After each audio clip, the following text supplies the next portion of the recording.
بہادر اور خوبصورت ملکہ۔ آستر فارس کی ملکہ تھی۔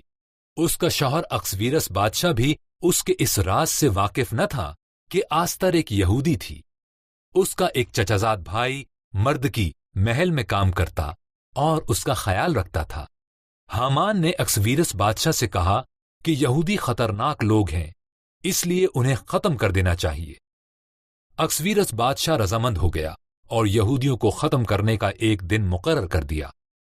مردکی بہت خوفزدہ ہوا اور ملکہ آستر کو پیغام بھیجا۔ مردکی نے کہا کہ بادشاہ کا ذہن تبدیل کرو۔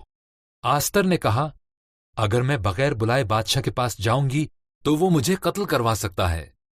مردکی نے کہا، شاید اسی دن کے لیے ہی تمہیں ملکہ بنایا گیا تھا۔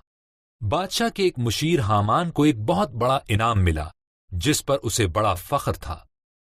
مردکی کے علاوہ سب لوگ اسے سجدہ کرتے تھے۔ حامان اسے اپنی بے عزتی سمجھتا تھا۔ اس نے قسم کھائی کہ وہ مردکی اور تمام یہودیوں کو مار ڈالے گا۔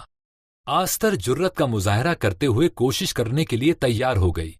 وہ بادشاہ کے تخت کے پاس چلی گئی۔ اکسویرس بادشاہ اس کے حسن سے متاثر ہوا اور اسے اندر آنے کی دعوت دی۔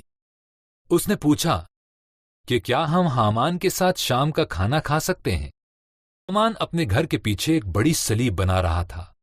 اس کا منصوبہ تھا کہ وہ مردکی کو اس پر لٹکائے گا۔ پھر بادشاہ کا دعوت نامہ آ گیا اور حامان شام کے کھانے کے لیے محل میں چلا گیا۔ آستر نے اکسویرس بادشاہ کو بتایا، ایک شخص مجھے اور میرے لوگوں کو مارنا چاہتا ہے۔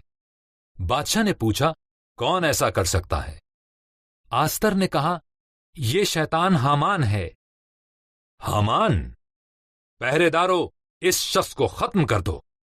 حامان کو اسی صلیب پر لٹکایا گیا جو اس نے مردکی کے لیے بنوائی تھی۔ آستر کی وجہ سے یہودی بچ گئے۔ تب انہوں نے ایک بڑی عید منائی جسے وہ آج کے دن تک بھی مناتے ہیں۔